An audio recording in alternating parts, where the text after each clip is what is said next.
Selamat datang di channel Fatfat. Kali ini kita akan mempelajari mengenai Node.js, khususnya membangun HTTP server dengan menggunakan npm. Dan kita akan memanfaatkan npm untuk menginstal library-library yang nanti bisa kita gunakan pada server Node.js kita. Mari kita mulai. Sebelumnya kita sudah berhasil membangun sebuah HTTP server sederhana dengan menggunakan Node.js. Kita sudah install Node di komputer kita. Nah, ketika kita install Node di komputer kita, secara tidak langsung kita juga telah menginstall yang namanya package manager di Node.js. Kita bisa mengeceknya dengan npm-v. Nah, setelah kita sudah punya npm ini, maka sebenarnya kita bisa menggunakan npm ini untuk project kita di Node.js ini. Nah, sebelumnya ketika kita ingin menjalankan, kita akan menggunakan terminal, kita ketik node kembali, maka server berjalan. Nah, ketika kita ubah JS-nya, kita harus menghentikan servernya dan kita akan update gitu ya. Nah,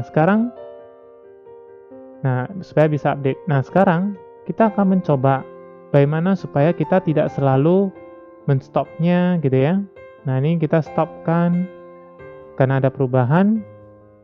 Kemudian kita harus jalankan ulang supaya nanti terlihat. Nah, bagaimana nih supaya bisa otomatis? Nah, kalau kita ubah lagi misalnya, kita harus stop lagi. Kita jalankan lagi, baru bisa ter-apply. Cukup ribet. Nah, sekarang kita akan menginstal sebuah package dan kita installnya global di komputer kita, namanya nodemon. Apa itu nodemon? Mari kita cek ke webnya, npmjs.com. Ketikkan nodemon. Kita lihat rinciannya. Data nodemon itu akan membantu kita sebagai developer untuk bisa secara otomatis merestart server kita. Mari kita install. Jadi untuk installnya tadi npm i itu install, -g artinya global di komputer kita, kemudian spasi nodemon. Kita tunggu instalasinya sampai selesai. Oke, tidak ada error, aman. Nah, maka sekarang kita sudah bisa mengetikkan perintah nodemon sebenarnya. Kita lihat versinya, versi 2. Sebelum install tadi nggak bisa ya. Nah, sekarang kita menggantikan node ini dengan nodemon spasi nama filenya, misalnya index atau index.js. Nah, perhatikan bahwa bentuknya agak berbeda dengan tadi. Dan hasilnya masih tetap sama. Nah, mari kita ubah misalnya status code-nya. Kemudian save. Perhatikan, server otomatis restart. Dan kita tinggal refresh di browser dan hasilnya berubah. Kita tidak perlu lagi stop dan start ketika kita melakukan perubahan pada code di JavaScript kita. Nah, sekarang mari kita buat sebuah folder baru, misalnya http server -npm.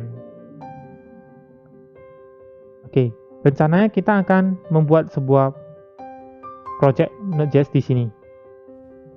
Tapi kali ini kita akan menggunakan npm dan kita pakai npm init. Ketika kita mengetikkan perintah ini, kita akan membuat sebuah project Node.js.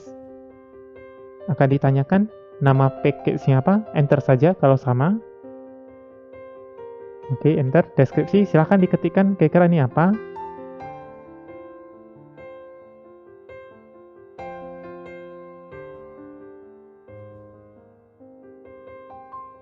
Kemudian ini entry point-nya ini akan dijalankan, misalnya enter aja index.js.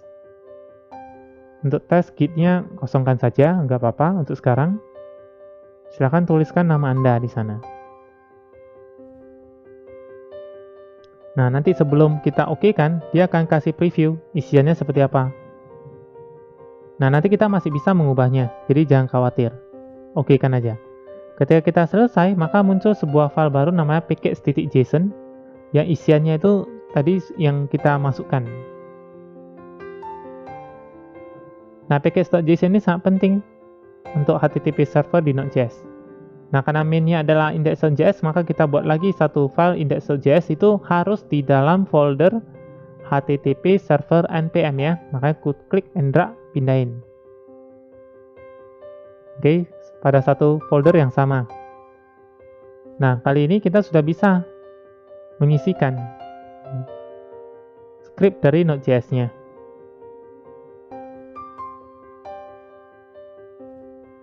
Oke, misalnya kita edit sedikit ya. Testing using npm init misalnya. Mari kita jalankan. Kita find node-mon index. Oke, ada error sedikit. Kenapa nih? Oke, already in use. Tadi kita belum stop server yang sebelumnya. Kita cari dulu. Oke, ini belum stop. Kita stopkan dulu. Oke, sudah stop. Karena portnya sudah terpakai. 3000 tadi di sini ya.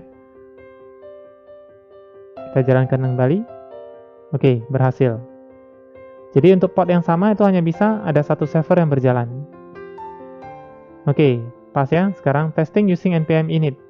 Perhatikan, oh ya ini 404 statusnya, belum kita ubah tadi, kita ganti. Save-kan aja, otomatis refresh ya. Oke. Artinya kita sudah berhasil nih membuat sebuah project Node.js HTTP server dengan menggunakan npm. Bentuk ini yang biasanya lebih familiar ya, dan sering digunakan. Nah, kali ini kita coba menggunakan bentuk ES6, di mana kita tahu di sana kita menggunakan import. Kalau sebelumnya kita pakai require, itu artinya kita menggunakan bentuk import modul menggunakan common.js. Nah, bentuknya mirip banget ya dengan common.js, kita tinggal gantikan saja, hanya saja ada sedikit perubahan. Perhatikan, muncul error ya. Kita harus update sedikit package.json-nya. Karena di sana ada perintah bahwa import statement outside module. Maka kita tambahkan definisi type di sini itu adalah module, bukan common.js lagi. Defaultnya itu adalah common.js menggunakan require. Oke. Nah, sekarang server sudah berhasil jalan dengan normal ya. Nah, nih. Udah normal kembali. Kita jalankan. Oke, berhasil. Jadi sekarang kita sudah menggunakan sintaks ES6, menggunakan import. Nah, hasilnya sama. Seperti ini.